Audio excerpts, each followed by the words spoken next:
Hello everyone, welcome to Krishna coaching centre class 12th history. और यहाँ पे हम देख रहे हैं the critical edition of the Mahabharat.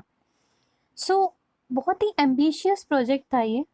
Scholarship पाने के लिए 1919 में शुरू हुआ और इसके लीडर थे एक बहुत ही उस समय के जाने माने इंडियन संस्कृतिस्ट वी एस सुक्तनकर। तो जो वी एस सुक्तनकर जी थे, इन्होंने कहा कि सब लोग इस पे रिसर्च करेंगे एंड वो खुद बहुत कीन थे इसके बारे में जानने के लिए। तो टीम बनाई गई जिसके अंदर डजन्स ऑफ स्कॉलर्स थे, जिन्होंने इनिशिएट ये किया ये टास्क अबाउट कि महाभारत में एक्चुअली में क्या चीज़ें थी, सच भी थी या नहीं थी, वगैरह वगैरह। इसके अंदर क्या क्या इन्वॉल्व हुआ? Initially it meant collecting Sanskrit manuscript of the text. तो सबसे पहले इन्होंने जो मैन्यूस्क्रिप्ट्स थी जो लिखी हुई, उसको कलेक्ट करना शुरू किया, जो कि बहुत सारी स्क्रिप्ट्स में different parts of the country में लिखी हुई थी। तो जो ये डजन्स ऑफ स्कॉलर्स थे, कई स्कॉलर्स थे, इन्होंने उसको इकट्ठा करना स्टार्ट कर दिया। The team worked out method of comparing versus from each manuscript. तो वो क्या करते थे, जब उन्होंने बहुत सारे मैन्यूस्क्रिप्ट इकट्ठा कर लिए तो वो एक दूसरे से उसको कंपेयर करते थे। उसके बाद उन्होंने कुछ वर्सेस को, कुछ जो लाइनें थी लिखी हुई, उसको सेलेक्ट किया और वो उन्होंने देखा कि वो कॉमन थी, मतलब they appeared common to most versions and publish these in several volumes, जो लगभग 13,000 पेजेस का बना। इस प्रोजेक्ट को पूरा होने में लगभग 47 ईयर्स लग गए। एंड जो टू थिंग्स थी वो बड़ी क्लियर हुई इसमें कि there were several common elements in the Sanskrit versions of the story. कुछ चीज़ें थी संस्कृत वर्जन में बहुत कॉमन थी and evident in manuscript found all over the continent, चाहे वो कश्मीर हो, नेपाल हो, नॉर्थ ऑफ केरला हो, तमिलनाडु हो, सब जगह। And also evident were enormous regional variations in the ways in which the text have been transmitted over the century. अब जो चीज़ें थी जिस भी तरीके से होती है ना, ज़रूरी नहीं है कि वो वैसे ही लिखी जाए। तो बहुत ज़्यादा लाइक आप ये देखो, किसी एक जगह पे कहीं पे उन्होंने कुछ चीज़ें लिख रखी थी, कहीं पे कुछ, तो जो रीजनल वेरिएशंस थे ना वो बहुत ज़्यादा थे। भाई बातें बढ़ती बढ़ती बहुत बदल जाती हैं। So those variations were documented in foot notes. तो जो वेरिएशन थे, जो चेंजेस थे ना, वो फुट नोट जैसे नीचे की तरफ लिख देते ना पेज पे, तो वो उन्होंने लिख दिया था। And appendices to the main text, so taken together more than half of the 13,000 pages are devoted to these variations. तो जब 13,000 पेजेस का ये पूरा बना, चिट्ठा बन के तैयार हुआ, तो इसमें आधे में तो यही लिखा था कि जो वेरिएशंस है वो क्या क्या है।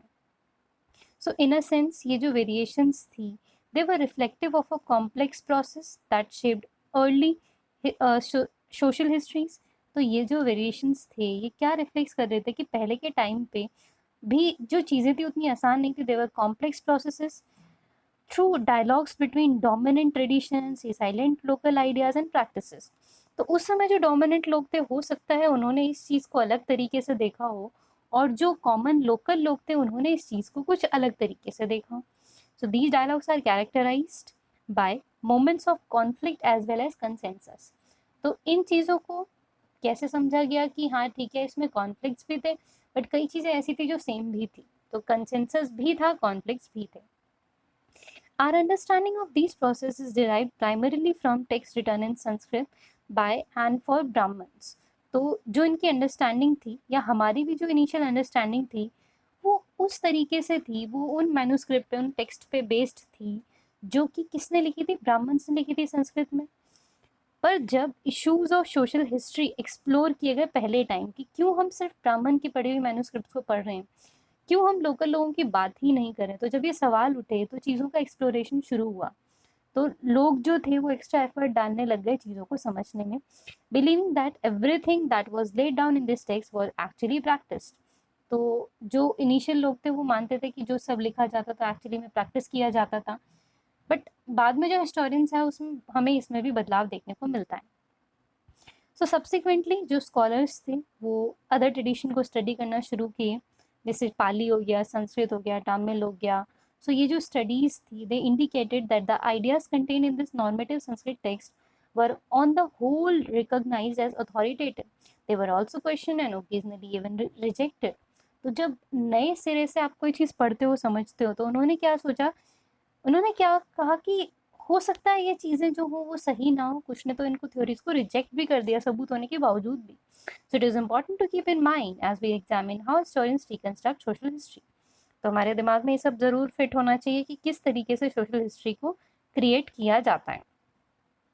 नाउ किनशिप एंड मैरिज, बहुत सारे रूल्स थे, बहुत सारी डिफरेंट डिफरेंट प्रैक्टिसेस थी जो उस समय शादी ब्याह या परिवार बनाना इन सब चीज़ों पे अप्लाई होती थी। जैसे finding out about families, families के बारे में फाइंड आउट करते क्या था। So we often take family life for granted. Obvious सी बात है, आप हम सब फैमिली लाइफ को बहुत फॉर ग्रांटेड लेते हैं। However, you may have noticed that not all families are identical. सब फैमिलीज एक जैसी भी नहीं होती हैं, उसमें हो सकता है नंबर ऑफ मेंबर्स अलग अलग हों, उनका एक दूसरे से रिलेशनशिप अलग अलग हो, एक्टिविटीज जो वो करते हैं वो अलग अलग हो। अब बहुत सारी फैमिलीज होती हैं, मेजोरिटी पेट्रीलिनियल फैमिली होती है कि पिता का नाम आगे बढ़ता है, पिता ही प्रॉपर्टी पे उनका हक होता है।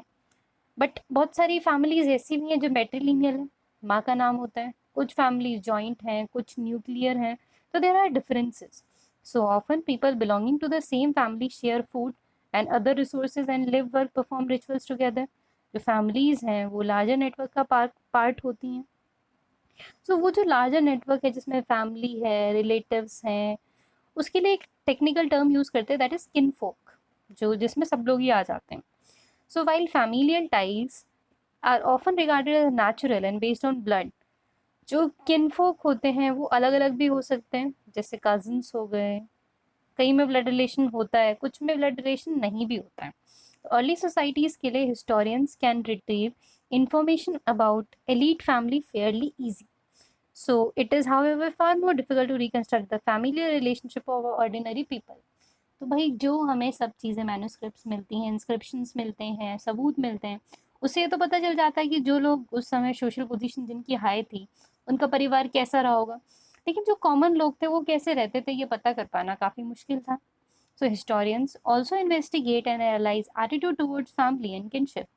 तो वो सिर्फ ये नहीं देखते कि फैमिलीज कैसी थी, वो ये देखते हैं कि एक दूसरे के प्रति उनका एटीट्यूड कैसा था। So these are important because they provide an insight into people thinking. ये इम्पॉर्टेंट क्यों है? क्योंकि उससे लोगों की थिंकिंग के बारे में पता चलता है। It is likely that some of these ideas would have shaped their actions. तो ये भी है कि इसकी वजह से वो जो एक्शंस लेते हैं, वो जो काम करते हैं, वो सब चीज़ों पे भी फर्क पड़ता है। So just as action may have led to changes in attitude, उस एक्शन से चेंज इन एटीट्यूड होता है। जैसे फॉर एग्जाम्पल इसमें बहुत एक छोटा सा कंसेप्ट है, एक लेबलिंग का कंसेप्ट होता है। उसमें क्या है कि अगर आप किसी पे कोई लेबल लगा दो तो इट इज़ मोस्ट लाइकली कि वो वैसा ही बिहेव करेगा। जैसे आपने देखा होगा, अगर आप किसी को बार बार कहो तो नलायक है, नलायक है, नलायक है, तो देर आर फेयर चांसेस कि वो नलायक ही हरकत करेगा। इसका एग्जैक्ट अपोजिट भी होता है। तो वही है, एटीट्यूड में चेंज तो मतलब सब चीज़ में change. Terms of family and किन, तो संस्कृत टर्म्स जो यूज़ किया गया है टर्म था वो था कुल। ऐसा अब भी कहते हैं ना, आप किस कुल से बिलोंग करते हैं। So they designate family and jnati for larger network of kinfolk. तो कुल था जो फैमिली होता था, और जनाती होती थी जो टोटल उनका किनफोक होता था, और वंश होता था जो मतलब टोटल किस वंश से, किस लीनियज से आप बिलोंग करते हो। So this were the things that were associated with it. फिर है द आइडियल ऑफ पैट्रीलिनी। पैट्री का मतलब होता है पैतृक, तो पैट्रीलिनी का मतलब क्या था? Tracing descent from father. तो पिता का नाम ही आगे बढ़ेगा to the son, to the grandson and the so on. और मैट्रिलिनी का मतलब होता है कि डिसेंट में मदर का नाम आगे बढ़ता है। So can we identify points where kinship relations change? At one level, Mahabharata is a story about this. It described a feud over land and power between two group of cousins. अब जैसे महाभारत की story अगर आप लो तो दो cousin थे and land को लेकर के उनके बीच में कोई झगड़ा वगड़ा था। कौरवाज एंड पांडवाज दो फैमिलीज थी, एक सिंगल रूलिंग फैमिली से ही वो बिलोंग करते थे एक्चुअली, एंड बाद में वो दो डिफरेंट कजन्स का फैमिली हो गया था, दैट ऑफ द कुरूज। तो कुरूज जो थे वो उनके हेड थे, जिसमें ये दो फैमिलीज बनके तैयार हुई थी। तो a lineage dominating one of the janapadas. तो कुरूज में, कुरूज कहाँ पे रूल करते थे? जनपदास में। Ultimately the conflict ended in battle, फिर लड़ाई होती है, in which the Pandavas emerge victorious, जिसमें पांडव जीत जाते हैं। आफ्टर दैट जो पैट्रिलिनियल सक्सेशन था उसको प्रोक्लेम किया गया, और जो पैट्रिलिनी थी वो एग्जिस्ट हुई, had existed prior to the composition of the epic. So जो पैट्रिलिनी थी बाद में भी चली, पहले भी थी, जब ये चल रहा था तब भी चल रही थी। सो जो सेंट्रल स्टोरी था महाभारत का, it reinforced the idea that it was valuable. So under Patalini, sons could claim the resources, including the throne in the case of king of their fathers, when the latter died.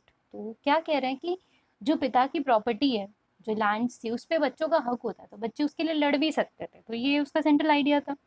So most of the ruling dynasties, जैसे 6th century से हम देखें, they claim to follow the system, तो वो इस system को फॉलो करते थे। Although there were variations in practice, कुछ चेंजेस भी थे, समटाइम्स बच्चे सन होते ही नहीं थे, देयर वर नो सन्स।